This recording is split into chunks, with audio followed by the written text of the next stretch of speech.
Well, hello and welcome to the show. What's going on, guys? Tuesday night comic news weekly, like we always do, coming at you 9 p.m. Eastern, available on replay, also available on audio wherever your podcasts are found. Just search for Simple Man's Comics.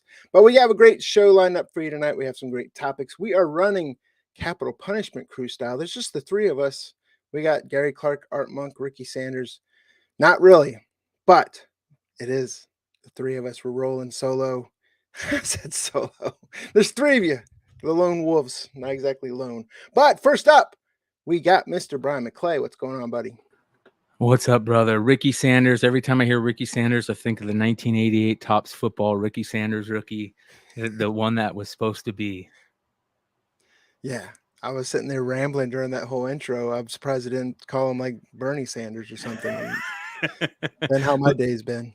Dude, we got some good stuff to talk about tonight. I'm really looking forward to it. Some really good topics. We do. We're gonna, before we bring Beardo in here, we're gonna talk about we're gonna talk about some comic book scalping. We're gonna talk about some Ironheart. We're gonna talk about some Penguin, and we're gonna talk about some J. Scott Campbell. But before we do, let's go ahead and bring that button pusher in here, Mr. El Beardo himself, Comic Man Andy from that Comic Man Andy YouTube channel. What's good, guys? I hope everyone is well rested and ready for another Comic News Weekly on Tuesday here. I'm exhausted, guys. I'm tired. We brought I love home, that. I hope everyone's well rested. I'm tired of shit, but that's just Yeah. We didn't get any sleep last night. We brought home 2 new puppies, and let's see if I can get some pictures out. We went with Dobermans, and from the same litter. I'm going to name one Rolex and the other one Timex, and they're going to be our watchdogs. I was waiting. You going to keep their ears? You're going to keep their ears? We didn't get any puppies. I know you didn't. I thought you were talking just about playing around. I thought you were talking about Trish Stratus.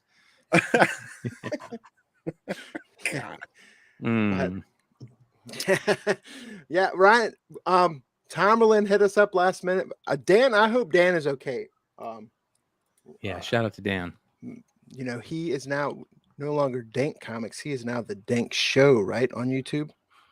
Shout out to Dan. All types of content over there. Make sure you guys check him out. Link in the description of this video. Tomerlin still filming Southern Charmed in Charleston. I'm kidding. I love saying that and giving him a hard time. I wish he was just here to do it in person, but he has a lot of good stuff going on in his personal life. We can't get into that. I will let him disclose it when he comes back. But I will say he's in the process of buying a house, all types of other great stuff. Working a lot of hours, which a lot of us can speak to as well. But before we get into the topics, Mcclay, I know you wanted to say a few things, and also you have a future YouTube channel yourself coming, right? I do. I want to say I really love what Dan has been doing with his channel. I always say that Dan has been, one of those guys that is really, really refreshing on how he's doing content, how he's creating content. And I need to make an announcement. I am no longer going to be at Tales from the Flip Side. I will be moving some stuff over to my new channel. I haven't really thought of a name yet. I've been calling it just Mcclay and putting up like fake little, pictures on, what it could be. And the reason why is because I just haven't really thought of a name. And I've come up with a couple name ideas. So I'm going to make a post, you guys, on the new YouTube channel with some name ideas. It's going to be a poll. You guys tell me what you guys think, what might be the best. If you guys have name ideas, let me know. But, I really love the guys over at Flipside. I love all of them, over there that, I've been doing a lot of work with. And, at some point I will let everybody know kind of what's going on after I've kind of calmed down a little bit and figured everything out. But much love to everybody over there. What I do definitely plan on doing, though, you guys, is doing a lot of content, a lot of collaboration. I'm really looking forward to being in a lot of places. So, you might see me on a lot of shows already. You're going to see me on even more. I'm going to just try and collaborate with as much people and get as much content out there as possible. I really love this community. I love doing this. It is what I do now, and I'm going to continue doing it. So please come check it out. I'm going with I got 2 name ideas right now. I'm thinking to calling it either The Amazing with Brian Mcclay or Remember When with Brian Mcclay. Now, those could be stupid, and you guys are going to be able to let me know if that's stupid. And if you guys got any ideas, let me know. I'm always open. Shout out to Eric Hurd, who gave me a really good name idea that I'm probably going to use for the second channel. But yeah, I will be over at the new channel starting next week, you guys. We're going to be doing a lot of fun stuff, and it's going to be very, very interesting. So be on the lookout. Yeah, I like No Way Mcclay. Or hey, dude, that's not bad. That's not bad. Or to be honest. you could always go San Francisco Giants and be like, "Say hey, Mcclay." That's not bad either, bro. That's not bad. That's not. I did say throw hey, a Mcclay link, kid. a link into the live chat right now. So if you guys want to go over there and check out this placeholder for that channel and go ahead and subscribe so you get notified when his content starts dropping.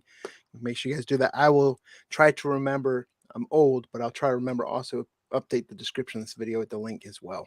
Appreciate it. So, yeah, we do have some great topics, and we also have another.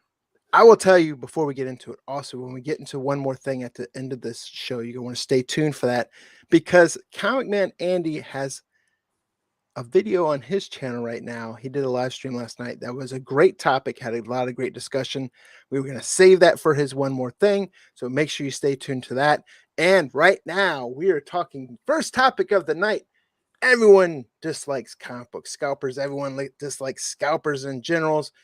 I said in generals, commanders, but the first thing you hear is, I didn't even get a chance to get it when it dropped. Now I got to go buy secondary market prices. But here we have that JLA Avengers crossover, that huge, huge, huge work from, say it, Mcclay, because you roll the R and everything. George Perez. Yes.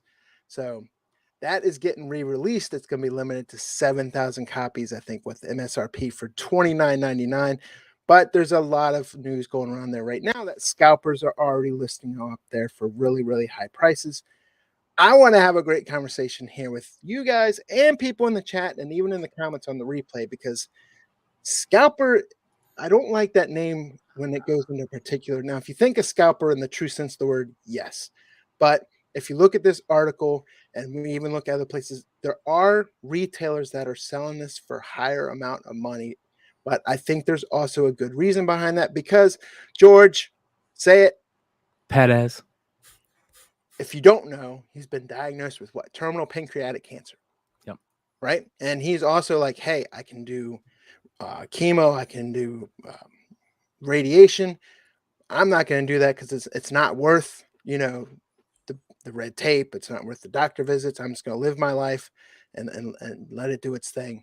So they're re-releasing this, and a lot of places that are selling this for a higher amount of money, they're donating those proceeds to either Hero Initiative or Midtown. We have a link for Midtown Comics. They have it up there right now. You can't buy it until tomorrow when it goes live, and you can only buy it online, but it's for $200, and they're donating the whole proceeds to American Cancer Society. So when you look at it like scalper, the normal term that we think of, you think people, hey, I'm just going to make a buck off of someone's, bad situation.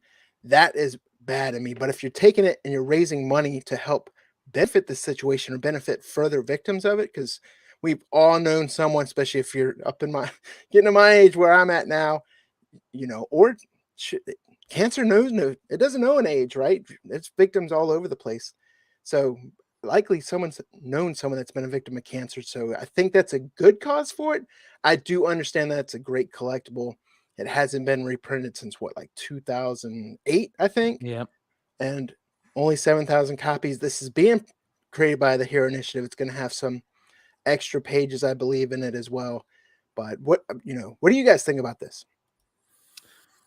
I talk about, whenever I talk about George and his impact on me, I always bring up the story about, seeing him at cons and the fact that he supported the Hero Initiative in everything he did. He would do these really, really nice, quick, 10-minute, sketches, half body head sketches. And, he would ask you what you want and he would do them real quick. And then he would charge nothing and just say, please give to the Hero Fund and whatever you want to give to the Hero Fund. and he was so nice and happy, and just a really he was you could tell that he loved what he did. And I think you kind of already hit it on the head with how awesome it is. He's going out on his own way, and it's great. If you guys want to keep up on him, follow Constance at Sunshine CVE on Twitter. She's giving updates on George pretty regularly. And I think that we're always, when it comes to the book and selling, I think we're always going to have people out there that have bad intentions, right? Maybe not just necessarily bad intentions, but bad practices. And we're never going to end that, and we're never going to not have those people out there, those bad actors. But I've heard from multiple people like you have, Brian, where people are like, I'm gonna put this up, and I'm gonna sell it for whatever it gets, and all the money I'm gonna give to Hero Initiative, or all the money I'm gonna give here. And I think that is great. I think that is beyond great. I think this is the perfect thing to do that for. One of the things that we always kind of see, especially in the scalping arena, or the selling arena, is as soon as you've heard somebody's died, or something like that, they're selling their book. You saw those like Purple Rain on and just go bloop. Yep. Chadwick Boseman was the same way. Yeah. So it's always going to be there, and we just have to be better and be honest about things. You know what I mean? I think transparency and honesty is always the key, right? And those bad actors out there will reveal themselves at some point. It's in their DNA. So those bad actors will be found out, and they won't be part of the community. Like, that's yeah. And not only that, but I mean, karma's a motherfucker. It is. Karma is real, and comic karma is just as real. It's easier to feel good about things than it is to constantly think that, you're going to have to pay for screwing somebody over. Not to mention, I mean, it sucks to see a situation with one of probably the nicest guys. To me, don't mistake me for what I'm saying here, but to me, he's he's like my Kirby. Yes. As far as what we know from the art and everything that he did. He defined comic collecting for us growing up. Yeah, created most of the things that we were into. I mean, the Teen Titans, did these huge events, Infinity Gauntlet, Crisis. He would, like, in the early 80s to the mid 90s. You're 100% right. He was the guy. He's the GOAT of that era, and nobody ever. I mean, you never heard any bad thing about him. Like, you never heard anybody ever even say anything bad about him. He was like the guy that was always smiling. And anytime he saw somebody like that was in a cool cosplay, he had to stop and go ask you to take a picture of him with them, And, he was like, he loved what he did. He truly did. And I think that's super important. Man, this is one of those heartbreaking sides of capitalism, right? Where it's not illegal, yet makes most of us incredibly uncomfortable to see happening, and really makes you wonder how some people sleep at night to a degree. They feel like this is something that the community and everybody should be banding around, and a lot of people are. Don't get me wrong, there's a lot of good that's happening here. I, for one, know that my LCS has several copies coming in. They've decided to do a raffle ticket system where you can buy the raffle tickets, and they're not capping the raffle tickets. People can buy as many raffle tickets as they want. Every buck goes to Hero Initiative. The entire LCS raffle system, that's all going to Hero Initiative. So that's an amazing way to take what Hero Initiative saw as a $29.99 book to make those donations or gain those donations, and everybody else is elevating it and uplifting. They're banding together, but there's that 10% or 15%, that kind of dark side of capitalism. That's we can discuss it. I mean, I just spent 3 hours last night talking about how people all have valid opinions and viewpoints, and everybody deserves to be heard out and listened to, especially about speculation. But this is kind of like that dash of speculation that you're like, that's that one facet of the diamond that is speculation or capitalism that you're like, man, this is uncomfortable. Yeah, but I think that, here's another way to look at it also, right? It's these retailers that are listing it for high prices now that are donating those proceeds, right? From websites, from collectibles to sneakers to NFTs to whatever you want to talk about, the biggest thing these retailers are battling right now, and the people that are trying to buy them, are bots. So if you make that price high enough to get, and then you're also saying I'm going to donate the proceeds, you help alleviate some of that problem from bots, from those people that are true scalpers that are going to wipe out that inventory with the $7,000 print, 7,000 print run. And then those are your scalpers that are going to sell it for a higher price with the money going into the wallet instead of benefit. And I'd rather see them sell it for a higher price than the money go to Cancer Society, Hero Initiative, or something like that. Yeah, I'm not questioning getting copies, and then you're just padding your own wallet. Yeah, I'm not questioning the higher price aspect. It's the timing and the choice that's made on the tail end of that. Yep. I agree.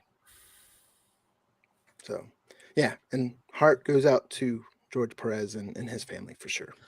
No, man, that's one thing that it sucks about getting old, is that you start losing, some of your heroes and the people you looked up. I mean, we lost Scott Hall. I mean, I don't know if he's passed yet. He's gone.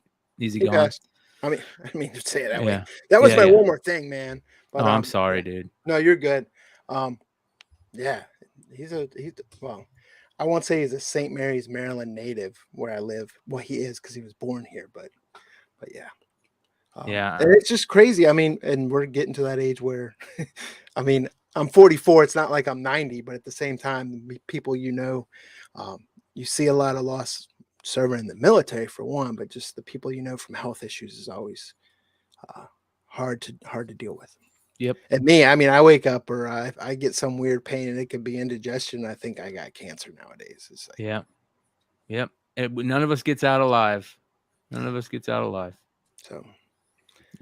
So yes, I won't say sad news up front, but it's a topic worth discussing. But on the other side of that, the Batman's in theaters, the Batman's running the box office, and just like Suicide Squad before it, we're getting some spinoff stuff out of that, right, Mcclay? Oh, big time. And, there's been a lot of talk on the spinoffs, about some of them being canceled, some of them changing. I've heard that they've canceled or they've postponed the Gotham City PD show that they were doing. Yeah, it's even in that article, I believe. Yeah. And this is the show that I think is the strongest out of them all now because of the performance that we saw out of Colin Farrell in the movie. I went and saw the movie and thought it was absolutely amazing. I'll call it a masterpiece. I think it's the second best Batman movie ever made, and I think that there wasn't the first Dark Knight. Yeah, the Dark Knight. Right? I mean, okay, no, I can give you that. Yeah, mine's still Burton's original '89 Batman because it's just gives you the feels. Yeah.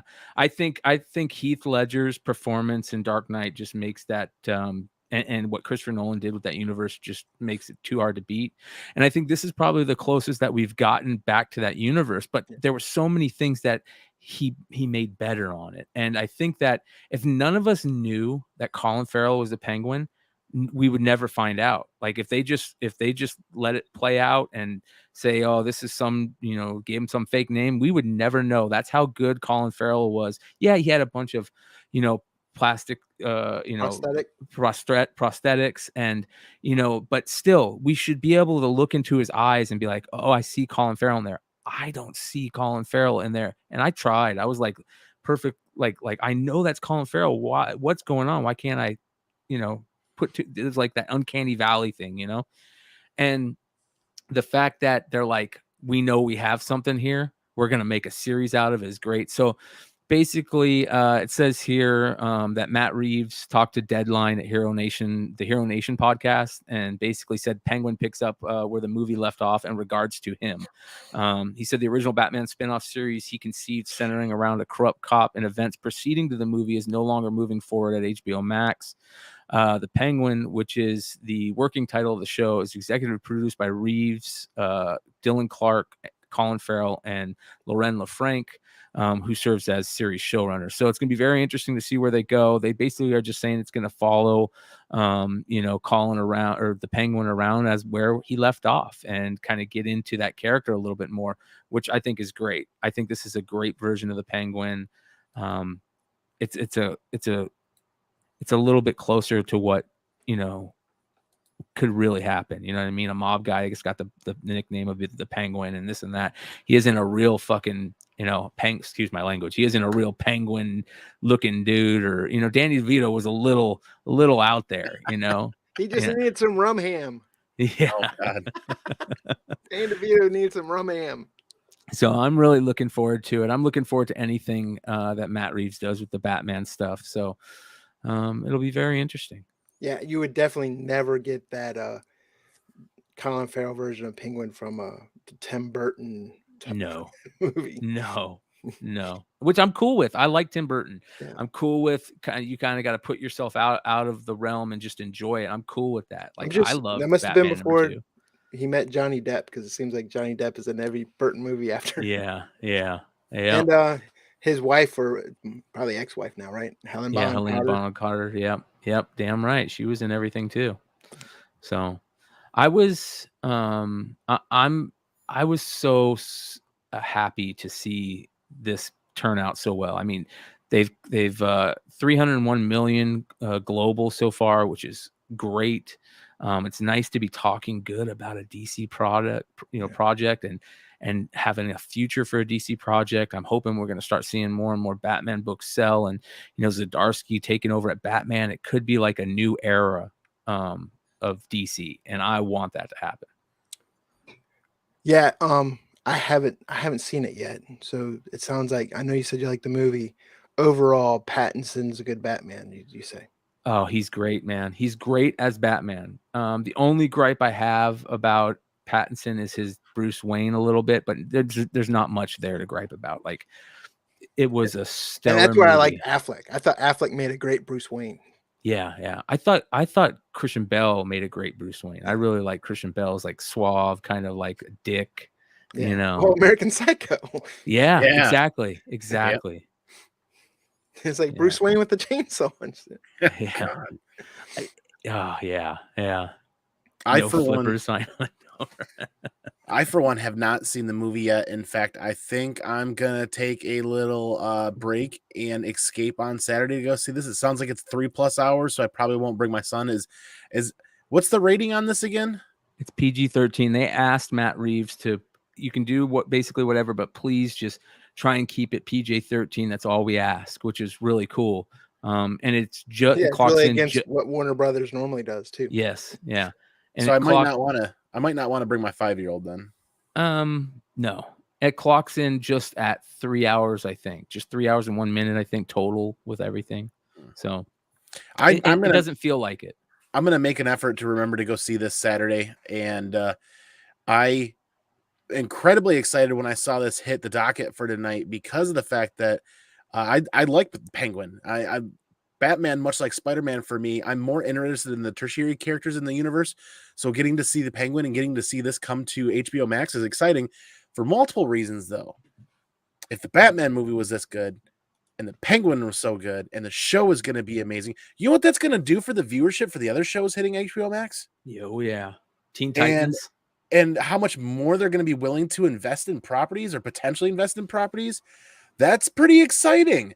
Now we're going to start seeing the two titans of streaming services come out as basically Disney Plus kind of being the Marvel aspect, and maybe we see HBO start steering it a little bit more DC content, and we get some of that grittier, darker DC content that we're looking for.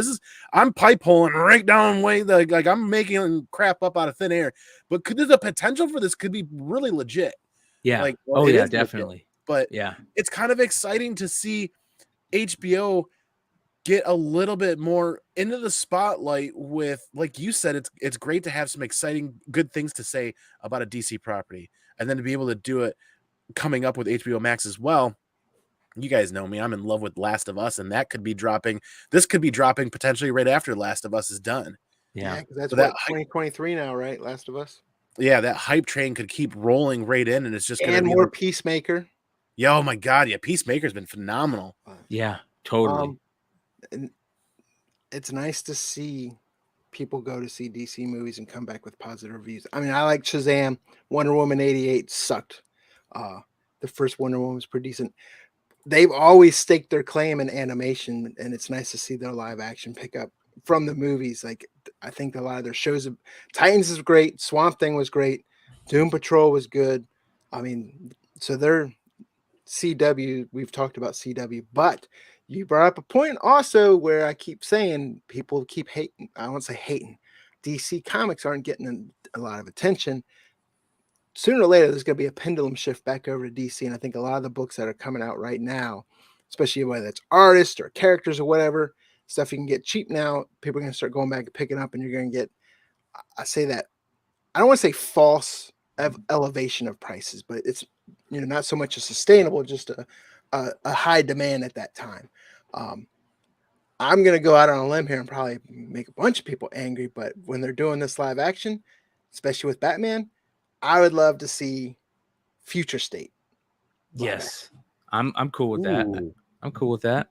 I mean, I'm not saying, hey, don't do this, but also, hey, let's get some of that Future State stuff going on. Bring in that new audience with some of those new Future State Batman. I've actually really been liking that, but it's hard because Mitch Joel's not in here tonight. But there's more. I don't know which there's more of, X-Men titles or Batman titles right now when it comes to comics. Yeah.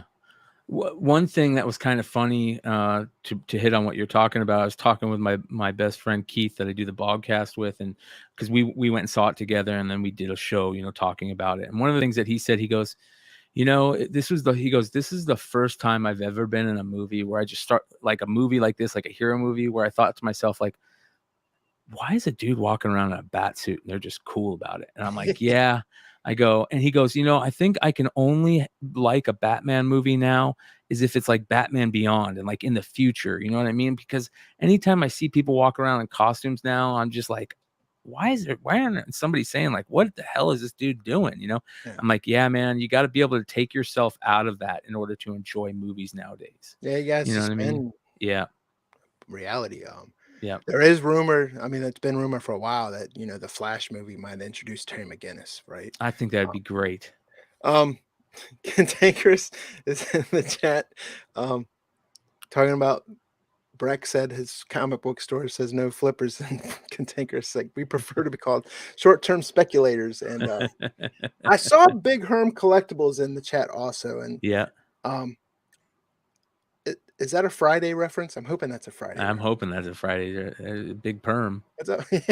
But big worm. Yeah. So great discussion going on in the chat. And let us know also what you guys think of the Batman. If you've seen it yet, or are you planning to see it? I'm hoping to see it. What is it? Warner Brothers right now is 45 days in theaters. The deal they got for this year. Yep. Specific. Theaters only. So. And here's another thing that I will say: if you go watch it in the theater and you get the Doctor Strange Multiverse of Madness trailer on it, keep an eye when they show the Illuminati. Keep an eye on the guy all the way to the left, and tell me you don't see T'Challa's necklace. Yeah. Oh yeah. Because it was the first time that I seen it like in really, really good high definition, and you could see everything. Like you could see everybody's faces more clearly when they show Doctor Strange like with the different arms, and he's like the zombie guy. You could see it really good. So if you do see it in the theater, just keep your eye on that guy all the way to the left when they show all those guys, because you can barely see the T'Chaka or the T'Challa or T'Chaka, whoever it is. Black Panther necklace thing. I think that image is floating around somewhere on social media. Right? Is it? I'm gonna ruin a perfect transition that just had Andy Mcclay for the next topic, with going back to where your Nolan Dark Knight movie. I agree, phenomenal, one of the best Batman movies. The only thing I couldn't stand watching it in theaters, and then if you're at home and have a sound bar or whatever turned up, like especially during that opening scene of the bank robbery, that ambient freaking noise that's like, and it's like, oh my god. Yeah. But there's a reason he did that, because it makes people feel uncomfortable. He wanted people to feel uncomfortable. That's genius film. That's like Alfred Hitchcock film writing and making, man. Yeah. There he is. Yeah, Dan Canaveral.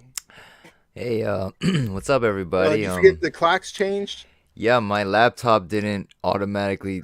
Does that happen? Your laptop doesn't do it automatically?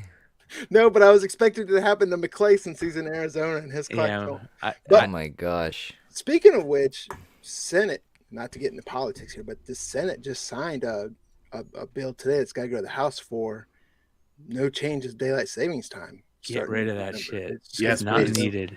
In the winter, the sun will come up at 8 a.m. Yeah. But either way, that's the only thing about politics. How you doing, Dan? I'm doing great. I was just doing eBay stuff and I was just looking at my laptop. I'm like, all right, I should get ready to start. Get ready for the show and I'm surprised the MacBook. I'm just glad you're all right. Did you see Batman? Yeah. Did I see Batman? Oh yeah, I saw the Batman. Yeah. What did you think? You like it?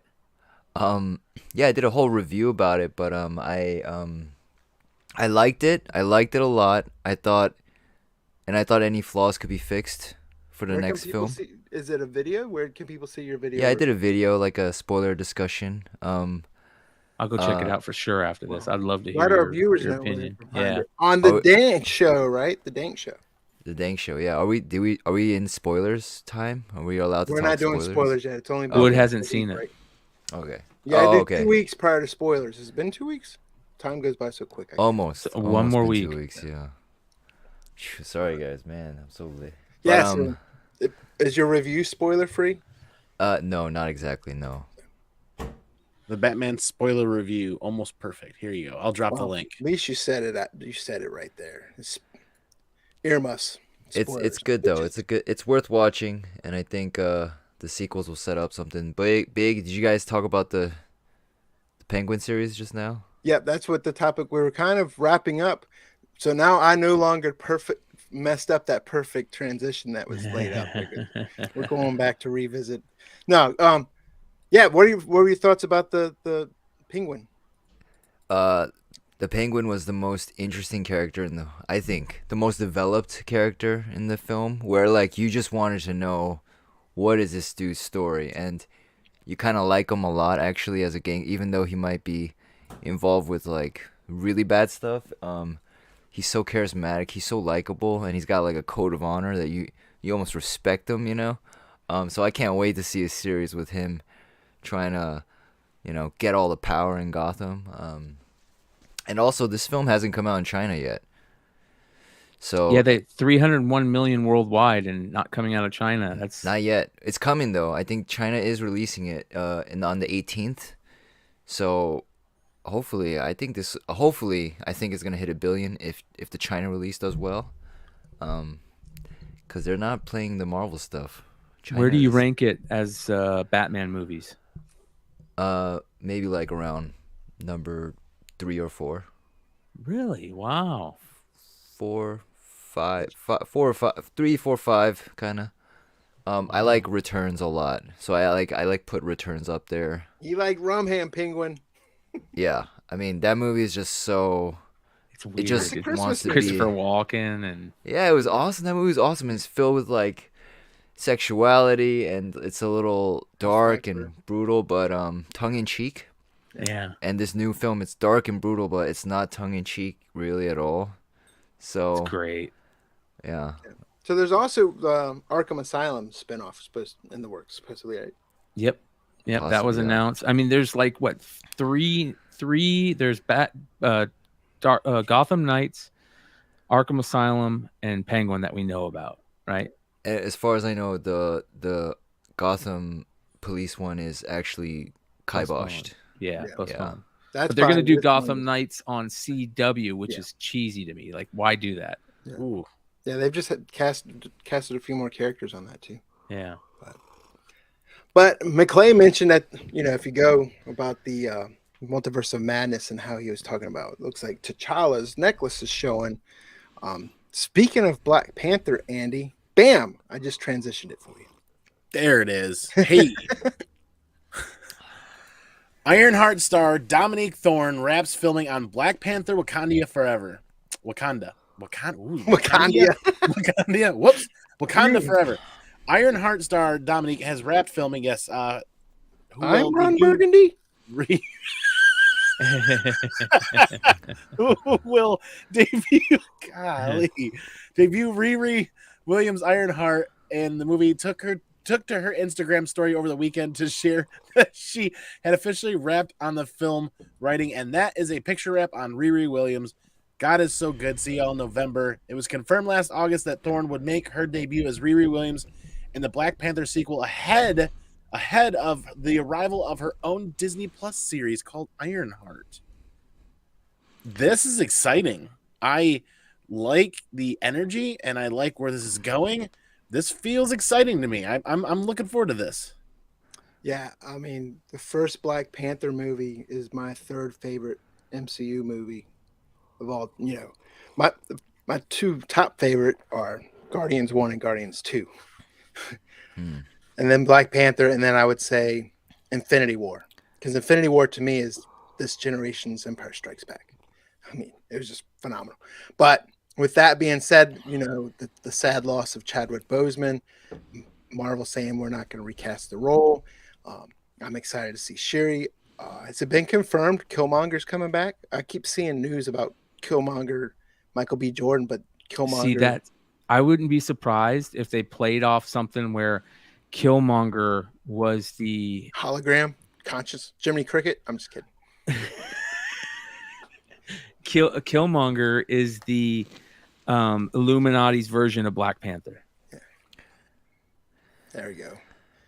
So, and Shuri, we've had some delays over injury, there was said injury, it was over vaccine, it was over whatever. But I think when that comes, I think it'll still show up before DC's The Flash movie. But I'm excited for it. I'm excited to go back to Wakanda with this. I missed the heck out of Chadwick Boseman though. Yeah. He was just, that movie was so good, and he played such a great job in that role. And then everything else he did was great. And people just, he was it's another thing like that. What's going on with George Perez, that, you have these people that, like, you really, really like, and they're probably really good people, and it sucks to see them lost, Yeah, there's a video about him talking about these terminally ill kids that were like waiting to live a little longer to watch Black Panther, and he's talking about it and how they got to see it before they died, but like he's getting all choked up, but he knew he had cancer then too. So you're like, man, this is like, but we didn't know at the time, right? Yeah, we didn't know at the time. Yeah. No one knew. Very few people knew. I don't really understand how they're gonna explain this. I guess it's gonna be like Downton Abbey season 2, where Matthew Crowley just disappears, right? I suppose you watch Bridgerton too, or whatever that's called. No, just the Downton, just the first 2, and then I was done. I was like, wait, this is like, once they repeat the stories, I'm like, okay, I'm done. But and then Riri, right? So she went to MIT, right? And I know like some insider news says like she's gonna be from MIT as well from the films. So I guess this Wakanda Forever film is gonna be like some sort of globe-trotting.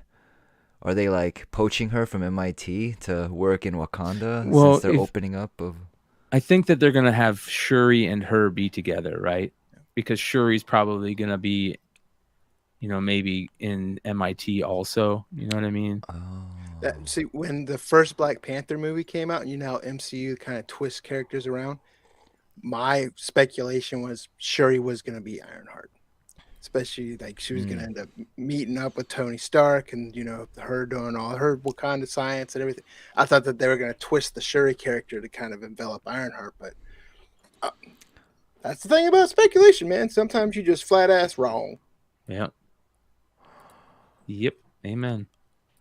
Well, I hope they do a great job. That's all. I just hope they. Who's directing it? It's Coogler, right? I think. Yeah, Ryan Coogler. Yeah. Yep. So. Yep. He needs to. Man, I feel bad for that guy right now. I mean, yeah, Black Panther. The movie is great. The soundtrack. I still listen to the shit of that soundtrack. There's that midget guy who was in the Super Bowl halftime show. Kendrick Lamar. Yeah. King Kenny or whatever he calls himself. Set to open in theaters on November 11th. Well, Veterans Day, bro. Mm-hmm. Wow. This year, the Wakanda movie's coming out. I'm gonna take that with a grain of salt and say yes, because it doesn't say any other year on there. It just says set to open in theaters on November 11th. They're leaving it open. Man, that post-production schedule is tight. I mean, well, it's wrapped though, right? Well, she wrapped. They wrap one person. That means the film's still shooting. Yeah, it's still editing, post-production, possible reshoots. Brian makes a good point. They left that open-ended for a reason. That's sad. Psych, 28 bitches. Yeah, it's interesting. We didn't say it, but I want to give a huge shout out to Cantankerous, not only for the super chat, but for talking shit about Andy and his moonshine pre-show. Ron Burgundy. Yeah, because my speech and enunciation's been impeccable throughout this whole show. I mean, I opened it stuttering and mumbling stuff. Like Mushmouth from Fat Albert over here. I'm 100%, 100 million points guilty of trying to speak faster than my brain can move at any given moment. So you're not going to be an auctioneer, is that what you're saying? Micro Machines. Oh, I missed that, dude. Yeah. Takes you right back. Chat's Live, GT Key Comic. I say it every show, but love that avatar. Yeah. So, really, really crazy, interesting thing. A new book coming from Boom Studios that has a couple interesting things about it. It looks like a really good book to begin with. It looks like a good idea and everything, but something that's very interesting about it that a lot of us noticed is a really great artist is kind of jumping out of his normal, air places of doing covers and jumping to Boom Studios. J. Scott Campbell is coming out with a Boom Studios cover for Alice Ever After. And it looks really good. I mean, I don't like the half and half type thing, but I like the fact that this isn't the normal J. Scott Campbell. It's almost like Stepford Wives looking. Yeah. It isn't the normal J. Scott Campbell covers that we normally think of, with the really small torsos and just kind of weird pose that he always has. And I like that. I really like that. Or his Zenoscope Oz covers. Yes. So it's kind of interesting. I'm really looking forward to seeing more stuff like this from him. I'll be honest, I'm really looking forward to this book to begin, no matter what. I mean, gorgeous covers by J. Scott Campbell and Jenny Frison. And really interesting story too. I mean, Dan Panosian is awesome, and I mean the regular cover looks amazing. The storyline is basically let's see here, Alice. Right? Yeah, Alice first visited Wonderland as a child. Now grown up, it's become her only escape from a cold, harsh world that feels even less real. A distant family member, a tormented lover, a father with secrets he'll do anything to protect. But in order to return to her fantasy, Alice will need something much stronger than mushrooms, which I love that.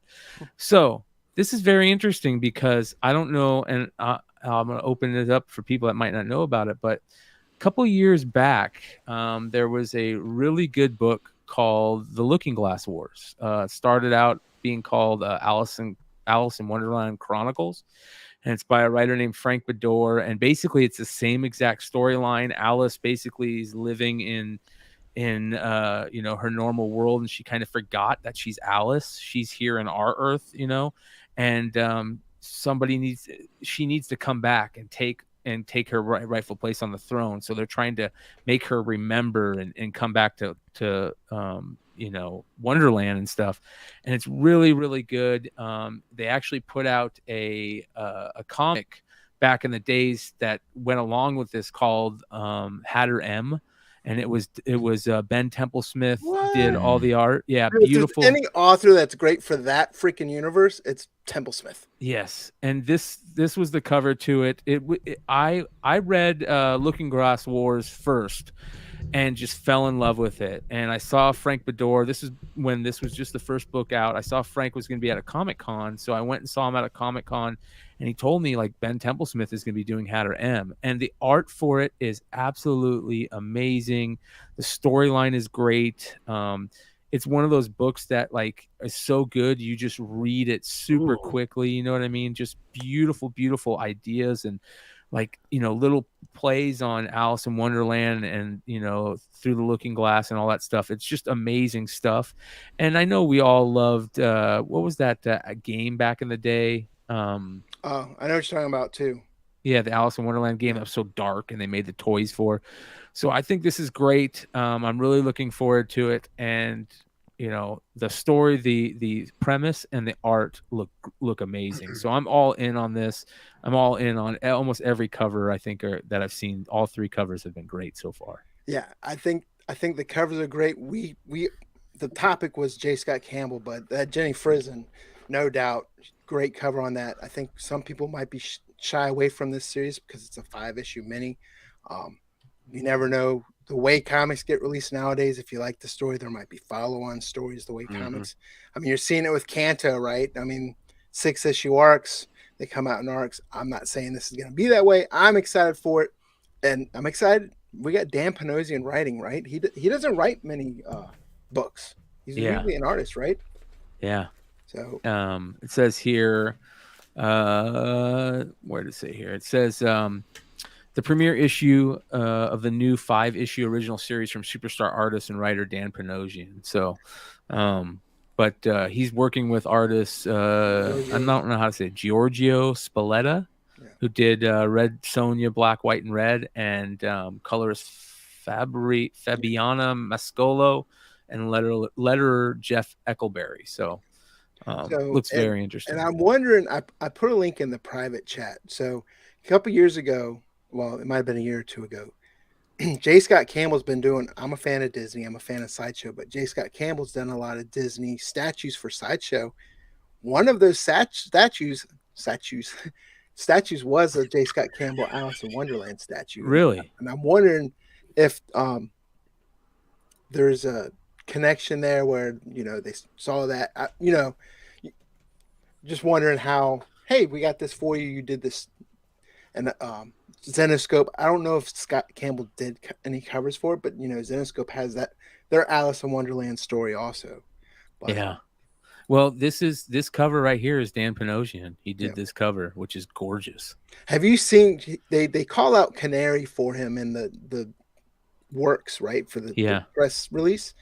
Have you seen his cover for Canary? It's a Scott Snyder Comixology imprint. I forget Scott Snyder's imprint there. It's in a combination with Dark Horse, but it's a Western.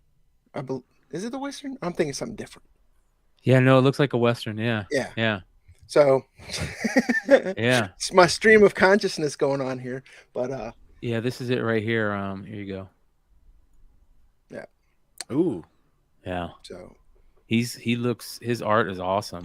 It's really, really good. Best Jacket Press. That's that Scott Snyder imprint publisher. And well, you go with Dark Horse. But. You know, we talked about Jenny Frison, how great Jenny Frison is. Like this right here is next level. Yeah. Yes. Next level right there. Is that out tomorrow? I'm not sure when this comes out. No, I think that's. Or if it already came out. She's also got another boom. Oh, Basilisk, number 8. Basilisk, yes. Hey, new copy. No, but we'll get into that in a little bit here. But yeah, I'm excited. I mean, I don't hide it. I'm a huge fan of Boom Studios, and this is another series. I'm definitely on board because I can keep my attention span for 5 issues. Yeah, this looks like something that's gonna be fun to read. Andy, yes, sir. I don't know. I overlooked this in previews, and I'm wondering if I made a mistake, and I'm wondering if I'm continuing to make a mistake by not ordering it. Comes out April 6th is the release date. Yeah, so FOC is oh crap, was that Monday? Was it? I don't know. I gotta look. It's one of those things where I need to give Boom a little bit more credit when they release something that I'm unfamiliar with and run with it a lot of times, because Boom has really shocked a lot of us and done some fantastic things with comic books coming out nowadays. And with J. Scott Campbell being over here, I'm still kind of taking that in. I'm still kind of absorbing that, because even Mcclay earlier said he was pretty shocked too to hear of J. Scott Campbell going over to Boom. And that's why you look at this and you're like, it's not kind of his traditional style, but man, it's got that flair. It's got that J. Scott Campbell flair without kind of some of the nuances, like Brian said. So just the cover aspect alone, I just spent the last 2 weeks fighting to cut my pull list down. Well, here's another thing also is if you're a J. Scott Campbell fan, I wonder if J. Scott Campbell is going to do an exclusive cover for his website like he likes to do for a lot of books. Yeah, that's a good point. Yeah. Oh, man, I didn't know. This is that statue. Look how beautiful that is. That's beautiful, man. Look how badass the Cheshire Cat is with the mushroom. That's awesome. Yeah, it's done like Little Mermaid, Tinkerbell, Amanita muscariat mushroom. Mm-hmm. And it still kind of looks like it, but at least it doesn't completely look like Mary Jane cosplaying as Alice. Yeah. When's the last time J. Scott Campbell like did the interiors? Oh, maybe Spider-Man. Yeah, with Spider-Man with J. Michael Straczynski. Straczynski, yeah, Moreland and all that stuff. Yeah.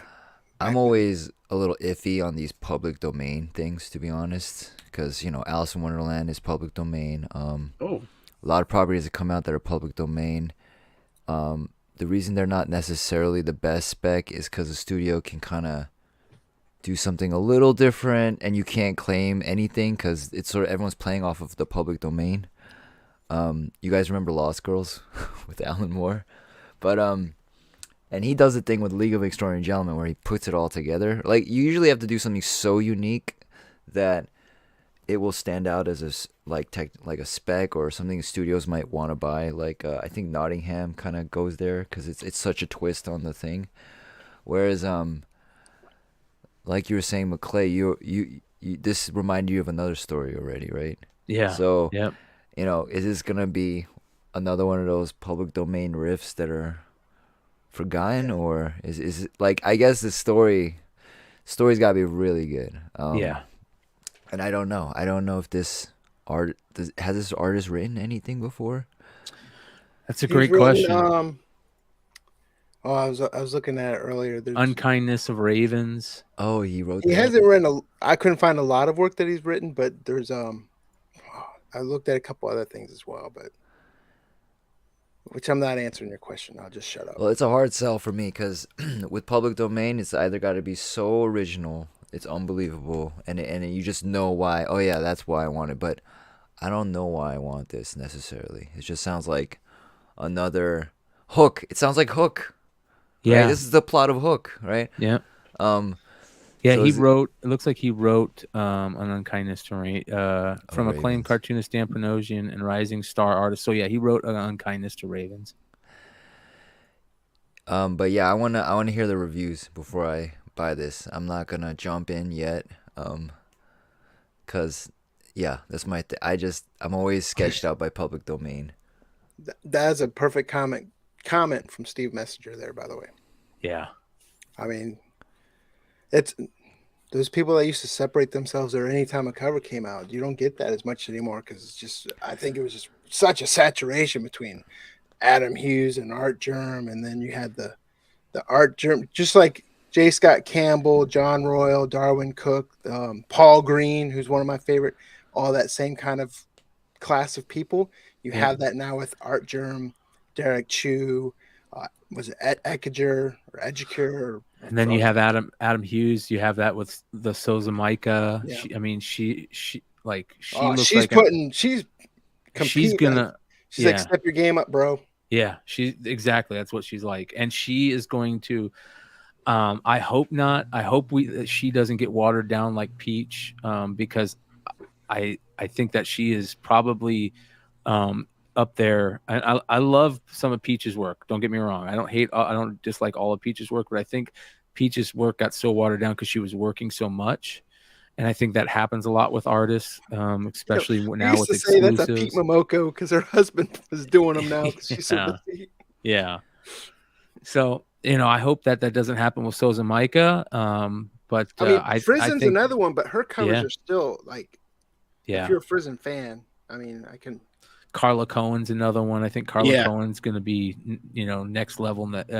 She's up there with Souza Micah. That's going to be one of those artists over the next year that we're just going to absolutely talk about incessantly because they're going to be on everything. There's an artist with 2 covers that come out tomorrow for 2 different books. That one I saw, I think is a DC book, and I was like, And then another one was a Boom book that she did a cover for. We'll get into in a minute. That I was like, wow, that's actually, I really like that cover. But art's subjective, of course. But I mean, I miss Jay Scott's interiors. I thought he was a great interior artist, to be honest. And I think he's wasting his, like, as a cover artist, I think his interior work was more impressive than the cover work, to be honest, if I'm going to. You guys really quickly want to talk about up-and-coming artists. There's somebody that I think is vastly underutilized and unknown, and it can easily be found on the convention trail or the convention scene. But this gentleman right here, Steve Messenger, has some of the most amazing Star Wars art I've seen him recreate and do. It's absolutely fantastic. Check out Steve Messenger here on YouTube and look for him at Messenger Art on Instagram. I mean, literally, he was doing some Cad Bane stuff that I fell in love with that we couldn't get our hands on. Yeah, right there, Steve Messenger Art. Yeah, I'll put this in the chat. And he's got probably one of the most killer booths whenever you go to a convention. I met him in Baltimore last year, and yeah. Wow, look at this. That is very nice. How is this not a premier cover sketch or cover artist for Marvel or DC right now? Yeah, he's good. Beautiful. Yeah. Very cool. That's the one thing also that you hear a lot of people that I get it, people who get turned off by retailer exclusives, but we've said it before, is a lot of times retailer exclusives is that almost that gateway. You've seen a lot of retailer exclusive artists that are now doing a lot of big books. Mm-hmm. I mean, yeah, I probably should call like Hive or somebody or Wanted Comics and be like, hey, I got a guy for you. Let's do something. Hey, there's nothing wrong with that, man. I think that when we see artists that we like and that we think are good, we should talk about them and try to help them out. I'll tell you right now, I'm going to pass his name on to John at 616. Yeah, for sure. Absolutely. For sure. In fact, but I'm also ignorant enough to be and so out of the loop sometimes, or loopy, that it'd be like, dude, I did like 2 covers with him already. I'll drop the dime here now. Steve is actually my next guest artist on a live sketch for a Whatnot Friday auction. Not this Friday, but coming up. Steve and I just have to make plans on, see what he's interested in drawing, and I think that's been a lot of fun watching live art art just come to life on the cover. Yep. I agree. This looks interesting. You should get him, since we're in this topic, you should get him a blank, see if there's any blank of the Zenoscope Alice covers and do an Alice. Ooh. Not trying to put Steve on the spot, by the way, because I'm sure, but that's where you guys work out. Yeah, I think I'm going to have to find one of these. I think that was good. Like $389 seems affordable when you're talking sideshow stuff. Yeah, and they're pretty big statues. I mean, it is beautiful. Like, it is that good. Ugh, Solo Wookiee.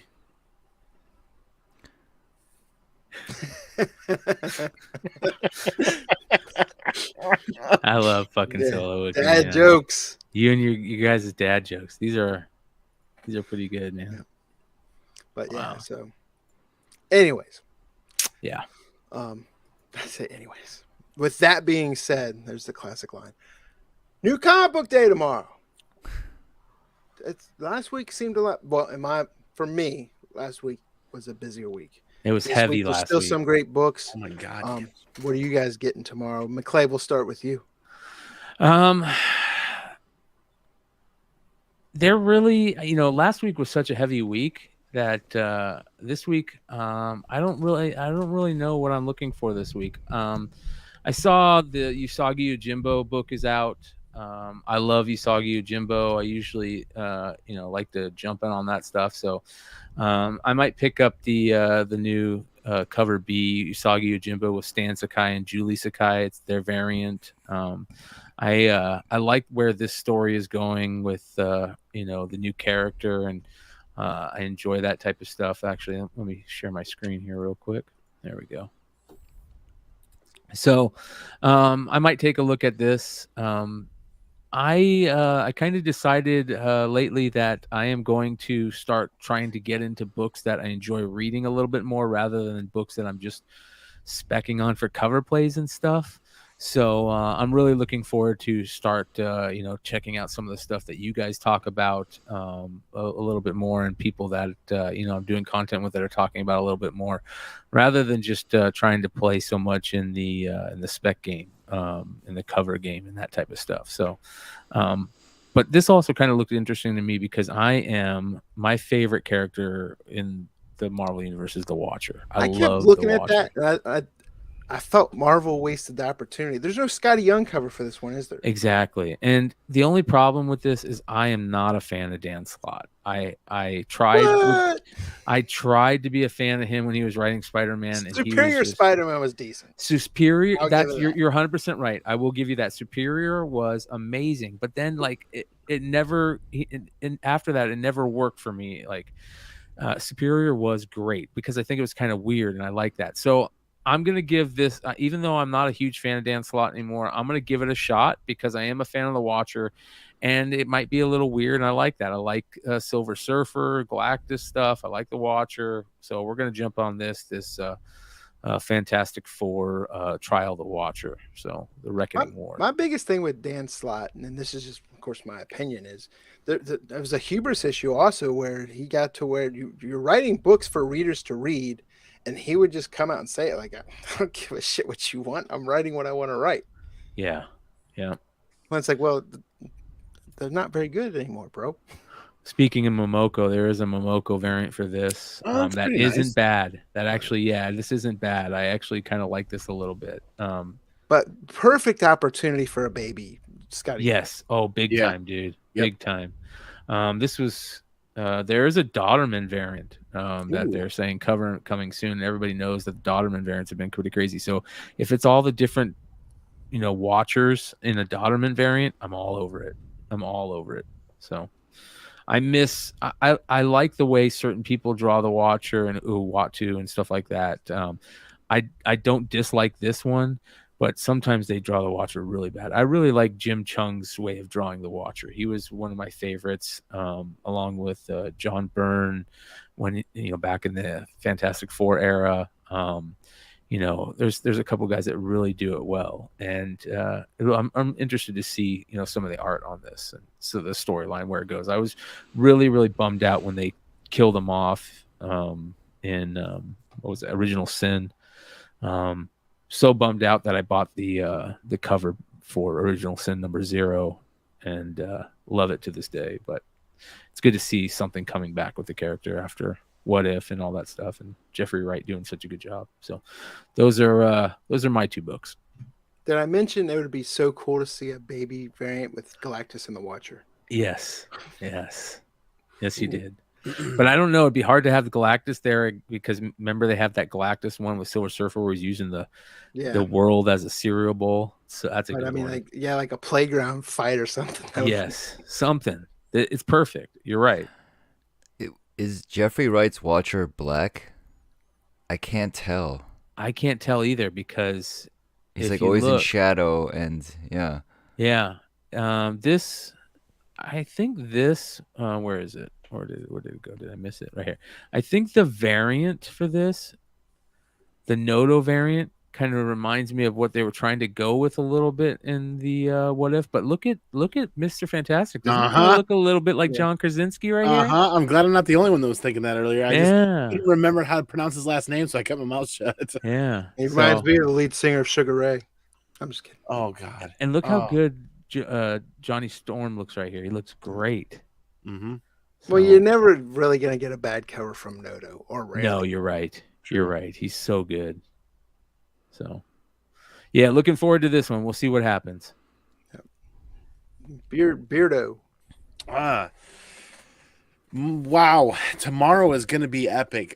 My poll list is coming in at a whopping, massive whopping $27.93. You picked up Star Wars, though, right? It was epic after last week. Yeah, Star Wars. I'm looking forward to Star Wars Halcyon Legacy. That cover A is gorgeous, by the way. Yeah, I'm trying to find it. I just saw it. There it is. And I like where they're going with pretty much like the white background, mostly white comic book, and it almost looks like a sketch variant to a degree. And they did that with issue 1. Here's issue 2. For anybody that's been watching my channel and watching my content knows that I am 100% full bore Star Wars everything. I'm buying it all. You're a Star whore. You're darn right I am. There's that Star Corner 101 right there that I'm going to be on tomorrow. Like literally, like I had some gripes and groans over the last couple of years with like Wong writing some Dr. Aphra stuff, but everything else, it kind of doesn't matter. Even mediocre Star Wars books have been tough to get after a certain period of time. So I'm buying all of them and I'm enjoying them thoroughly. This one has been fun to start out. I'm really interested to see where this continues to go. I don't know if this is going to be ongoing or if this is going to be a mini series, but it seems like every week comes up Star Wars week for me now. They're releasing something every week, but so are they using this? Are they building the backstory for the Disney hotel? Because it's named, right? Galactic Star Cruiser Halcyon.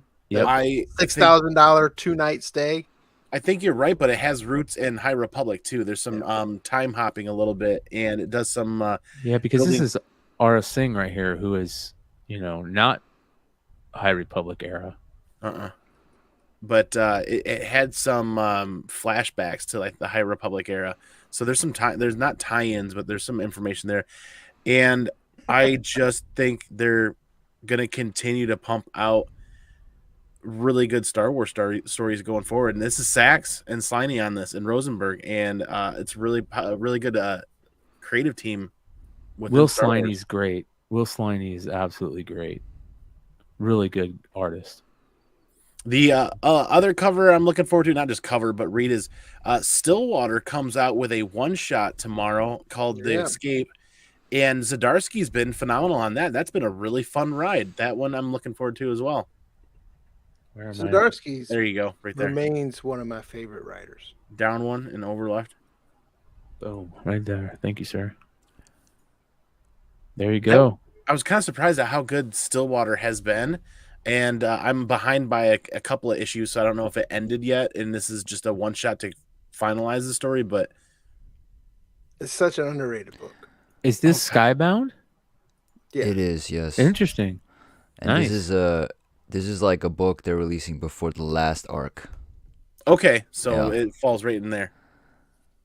And Stillwater is excellent. I don't know how it's not optioned. It's an easy option that we know of. That we know of, yeah. Well, I mean, basically the premise of the story is a small town tucked away in middle America that not many people know about, where people can't die. I mean, like, they don't age either. So they don't age and they don't die. It's just perpetual. It's just. Go ahead. Purgatory. Yeah. Yeah, and it's a beautiful premise. It's so easy to make. You don't need You don't need a lot of hoopla to make it. The production budget would be simple, but it tells like very raw stories. I don't want this as a movie. I want this as a streaming series. I want this on HBO Max. Yeah. I want like a Taylor Sheridan style.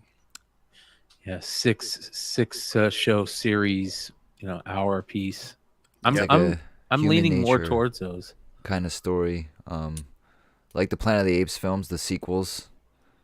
It's sort of like that. And Walking Dead, it's got that, ask big questions about people and what they're about, based on the circumstances. And it's ensemble piece. Who am I?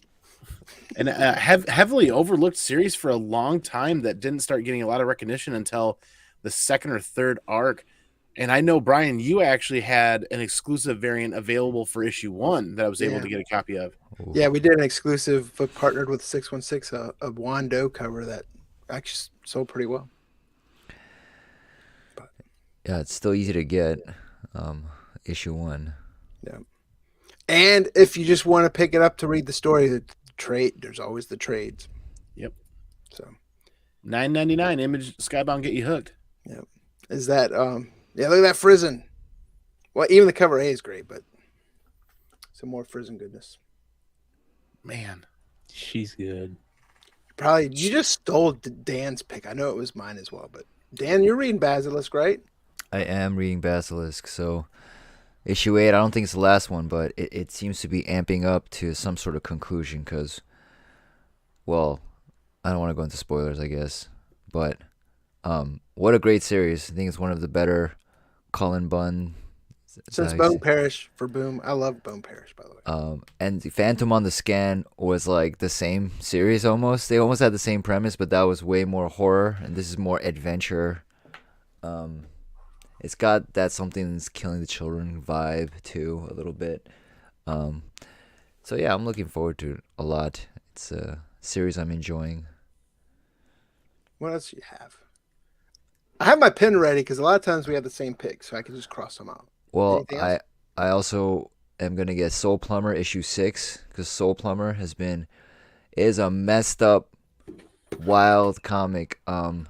Love way it. better than I expected. That reminds me like the old Dungeons and Dragons cartoon. It's so brutal. Like it's like beyond. It's almost, I don't know. It's like so brutal. I'm surprised DC published it. To be honest, it's like so Black Label, right? It's got like a Battle Pope vibe to it, kind of too. It's grotesque and funny as hell, and the lead is just so likable and misguided. Reminds me of Peacemaker, actually, in a lot of ways.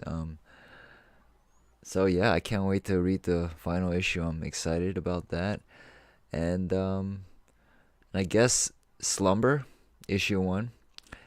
Ordinarily, it's about dream detectives and whatever. Yeah, it's Nightmare on Elm Street. We always see these movies all the time. Like there's always like comics about this same. There was another one, like, was it Image did one that was like, was it, or it might have been Boom, Dreamweaver, or there's a couple like in 2011, 2012 timeframe that reminded me. They could be way off, but that's what this reminded me of. Yeah. Where is it? Where am I missing? Am I not seeing it? But I think because the writer Tyler Burton Smith, who worked on he's working on the Kung Fury franchise and Child's Play, and I think he's sort of a wild writer. Because when you make a story about dreams and entering dreams, it can go many directions. It can be like Inception, or it can be like Paprika, right? And this feels like more Paprika. It feels a lot more like, because Donnie Darko. Inception's fun, but it's not like, that's not how dreams are. Like dreams can be much more colorful like this, right? So hopefully this writer is gonna make it much more fun than, Dan, not as cliche. Yeah. Have you ever seen City of the Lost Children? Yes, I have. That is my top 3 favorite movies of all time. And when I think about like dreams and the weird play on dreams that they had in that movie, if you guys haven't seen City of the Lost Children, do yourself a favor, find it. It's a French film that is next level type shit. Ron Perlman is one of the leads, and he barely speaks a word. Yep. Did you say, was that the one with Clive Owen? Was Clive Owen in that? No. That's City of Men or City or something like that. City of Lost Children is by the same guy that did Delicatessen. And Amelie. Yeah. That guy. Yeah, he's a genius. And I love the guy that he uses in all his films. He does a great job of using him in City of the Lost Children because there's like 10 different of them. Dominique Pinon, who was in Alien Resurrection. Yeah. So back in high school, I used to be do pranks, and I would run Dominique Pinon's face for Student Body Treasure. I had his face as a student, and I pretended his name was Gonzo Morris, and he started all these clubs, and he was after all this stuff, and he was winning elections and stuff. No one knew it was me, but I used Dominique Pinon's face to represent this mysterious student, to make a mockery of all the students that work too hard for no reason, and they don't know why. Did you guys see Hive Comics and Wanted Comics variants for these? I was gonna say there's a couple of good store exclusives out there for it. Yeah. Wanted. Let me see here. Let me find it. I'll look for it real quick. I think it was on Instagram. Was it Instagram? You're on Instagram. Jean-Pierre Jeunet also has a new film on Netflix that came out like very recently, like a month ago. Really? What's it called? I don't know. It just came out, but So this is this one right here. The one on the right is the Hive Comics one by Brian Silverbacks. It's a takeoff on what's that? Bunny Mask? No, it's a takeoff on Hard Boiled, I think it was. Oh yeah. And then the one on the left is Wanted Comics by Johnny Desjardins. And Johnny Desjardins, this is like one of his styles. If you guys have ever seen Johnny Desjardins, like he does like these really cool, like colorful, weird type things. As you guys can see here. And this is the one he did for Slumber. So you guys can get those from either, I think Hive Comics and Wanted Comics both did a thing where they kind of like kind of helped each other out type deal and Nice. selling each other's books. So be on the lookout for these 2 copies right here. So good stuff. Yeah, that's a crazy one, man. Do you have anything else, Dan? No, not really. No, that's pretty much my picks. Another, since you're talking about Slumber and horror comics, Black Caravan, that imprint from Scout's been doing some great horror comics. They got that Playthings #1 that comes out tomorrow too. That looks pretty interesting. Playthings #1 Yeah. from Scout. Yeah, or their Black Caravan imprint, right? Let me see if I can find it. I hate trying to find all these. I wish they would just go by. There you go. Yeah. Next row down middle. I wish they would just go by alphabetical. Ooh, that's interesting. That's very interesting. That's nightmare fuel. Yeah, big time. So It's weird. that one looked interesting to me, and then right above that, remember that Faithless cover I was talking about? Up one, you passed it to the right, one book. Ooh, yeah. Well, click on that, and then there's a Wow. well, and then of course if you know about Faithless, but that cover right there, Ooh. butcher the name, but they did another cover for like DC, and I was like, I don't like that. But then I saw this one, I was like, I kind of like. That's kind of, what's that other Image book that has the magazine type covers? Not. I collected it too. I have them all. You're not talking about Wicked and the Divine? Yeah, Wicked and Divine. Oh. Yeah. It does remind me of Wicked and Divine. Yeah, that was such a great series, man. I'm surprised Mcclay, that hasn't been right? optioned. Yeah. So. It was so good. It was so like Wicked and Divine is one of my favorite comics of the last 5 years, man. I think it is optioned. There's no news though. No it's news, like in yeah. development hell. Yeah. So it's probably past its option and just waiting to be picked up again or something. Not sure. Yeah. I hate that when that happens, man. And then there was one other indie book. I think it's from Blaze. Life Zero #2. I'm a big Chichetto fan. And there's a incentive kind of wraparound variant for that. Chichetto has a couple. Down one right there. That's a Chichetto cover also. But wow. Damn. Chichetto is right, one of my the middle one also, the wraparound right there. Chichetto is one of my favorite Daredevil cover artists. Holy crap! You see Last of Us in that, don't you, Alberto? Yeah, but, yeah, I'm a huge. Remember that Chichetto? What was it? Was it X-Force? What he did with Winter Soldier? Yeah, that was sitting down. Amazing. Yeah. So. I loved Heavy Metal Drummer 1, but I haven't been able to find it. I already can tell you I love Number 2 I comes it. out tomorrow. That is a Blaze though. That's I just so I don't want to. Okay. Yeah, it is a Blaze. So yeah, I mean, just all indie picks for me this week. So the Heavy Metal Drummer #2 is right here. This just is a great looking series.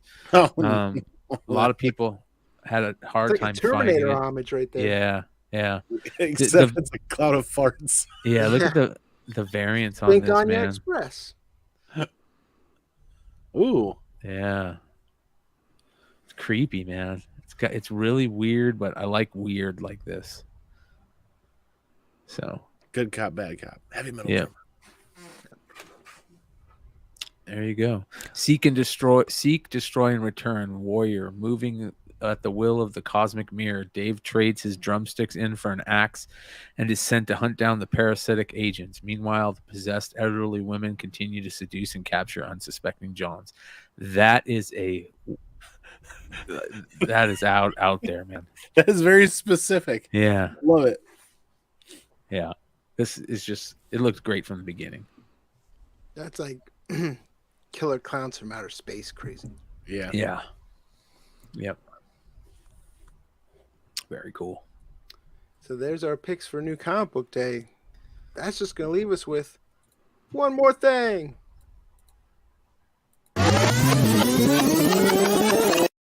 God, you always mess that up. I'm like, one more thing. And then it's like, one, two. Gosh. I'm just kidding. Don't say anything. If you don't move, he won't notice. That's why I try to not move. He'll think I'm frozen. Mcclay, you kind of talked at the beginning of the show, but one more thing. What do you got for us? My one more thing is my new YouTube channel. So make sure you guys go check it out. As of right now, it just says Mcclay on it. I shared the screen there, Andy. I got the link. Okay. So if you guys go check out the link, give it a sub. I'll be moving everything over there starting next week.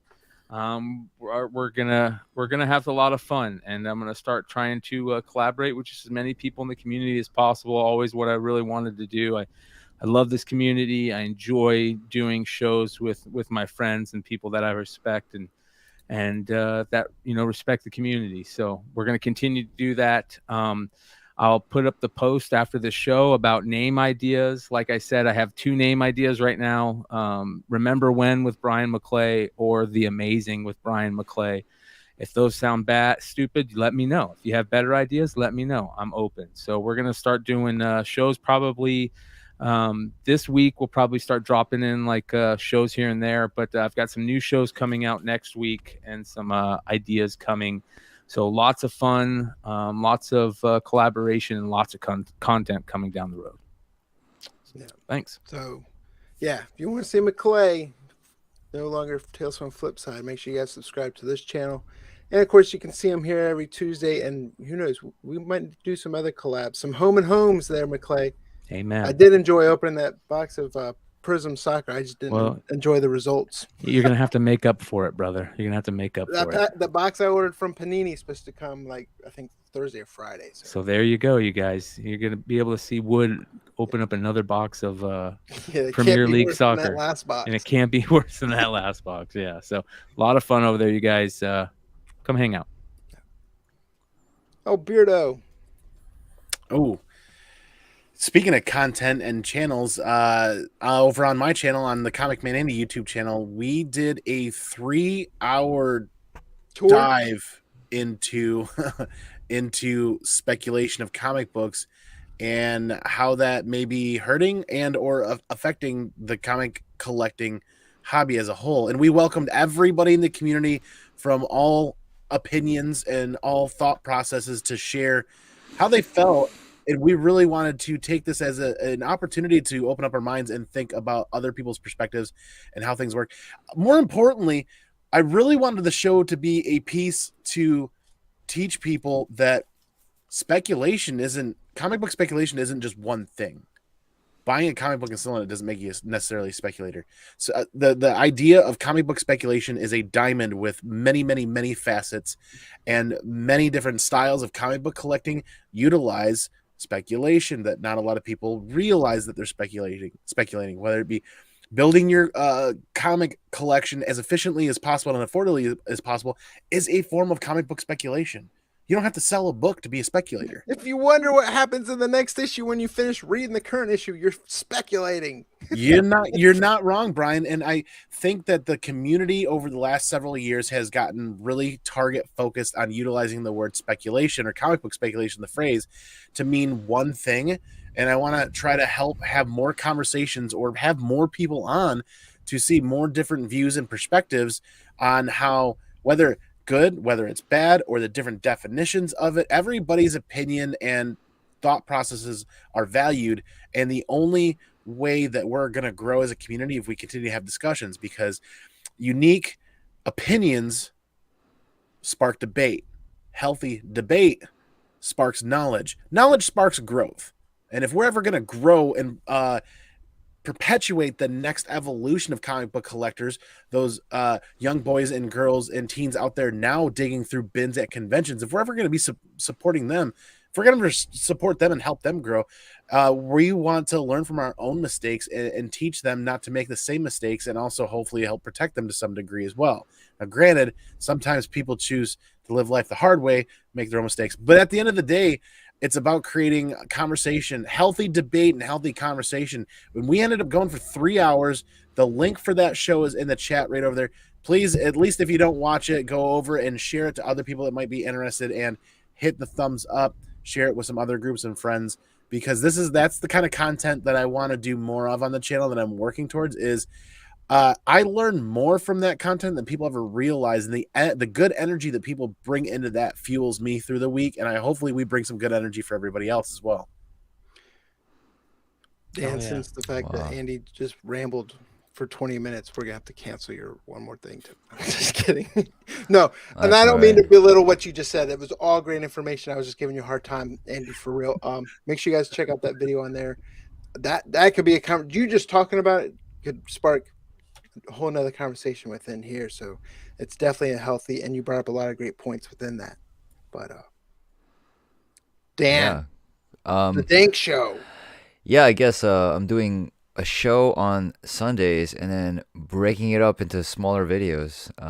But I have topic kind of like, this show does that too, but it's not a news show. It's more like a podcast, I guess, a video podcast. I don't know what I'm doing though. I got your page up if you want to share the screen there, Andy. You guys got to go check out Dan's stuff, man. Trust me, just go check it out. He's got killer content like for days, so make sure to check it out. You're gonna talk about an on-point thumbnail game too. Those thumbnails are very inviting. How did you get your face in the Batman? Oh my god, that was I learned all this stuff on YouTube with YouTube. I learned all of this stuff for this channel. I don't know. I'm not really a techie person. One of the best parts when you're starting a YouTube channel is the learning. Yes. Also, I wanted to bring up a comic book movie that no one heard of called Along with the Gods, The Two Worlds. It's a Korean film based on a webtoon comic, very loosely based, and it's the third highest grossing film of all time in Korea, Along with the Gods, The Two Worlds. It is super dumb. The first 20 minutes is it's really hard. It's almost hard, like impossible to get through, but then once you pass the 20-minute mark, the movie changes gears so hardcore that you're just kind of like, what the F? And I dare you not to cry watching this movie. This is one of the wildest comic book movies I've ever seen. So it's about death. It's post-death, and you can watch it on YouTube for free, HD. It's like officially available for free on YouTube. So I would recommend everyone watch it. And if you're into and the guy from Squid Game's in it. 3 Grim Reapers escorts a man to the afterlife and will decide his fate based on what he had done when he was alive. It's way better than it should be. But at first, it's really schmaltzy, but I think they're kind of tricking you. They're lulling you into bringing your expectations down, and then what the hell? It just suddenly goes nuts. Third movie is supposed to come out, but I think COVID kind of stopped that because this was a huge hit in 2017 and 2018. There's a sequel as well, not as good as the first one. The sequel is more like a Rashomon murder mystery, but the first one is about trauma actually, and ending the trauma and how it cycles from generation to generation, and being able to recognize that sort of, but with also monsters and sword fighting and teleportation and superhero stuff. It's a weird movie. I just loved it because the original comic looks like Peanuts, and this movie is epic MCU death, murder. There's murder and suicide and a lot of stuff is going on in this film. It's a wild movie. It's free. It's free. Well, I got 16 more things, but no, I do have a couple that's real quick. First one, for anyone that follows football, Manchester United got knocked out of Champions League tournament today. That was fun to watch. Second, we mentioned it some during the beginning of the show. Huge shout out, Remembrance, Scott Hall, Razor Ramon. I mean, that a big void in the wrestling community losing him. And he was from St. Mary's, Maryland, where I live. So that's a cool. I say cool. That's not the right thing to say, but WWE. It kind of sucks right now, but they did an awesome remembrance video, so you guys can go check that out. And I also, everyone in the chat, everyone watching on the replay, or if you were listening in the audio podcast, if you want to come on this show as a guest panelist, send me an email at simplemanscomics@gmail.com. We always have great conversation going on in this chat. If you want to come on the show and join us in the conversation on the video, shoot me an email. We will get it scheduled. We will get you locked in. As we all say here, it's one big community. So let's share that and share that commentary live with the rest of the viewers that might not check the live chat, because we'd love to have you on here. And with that being said, check out Brian Mcclay. Check out Comic Man Andy's YouTube channel. Make sure you guys check out The Dank Show. Most of all, thank you, and we will see you guys in the next video. Look, they talking like they don't know a king when they see one. See him in person, he take it back like a refund. Ballin' with my brothers on my playing D1. Daily checking chicken, he gon' spin it watching reruns. Say they real, but they clones of me.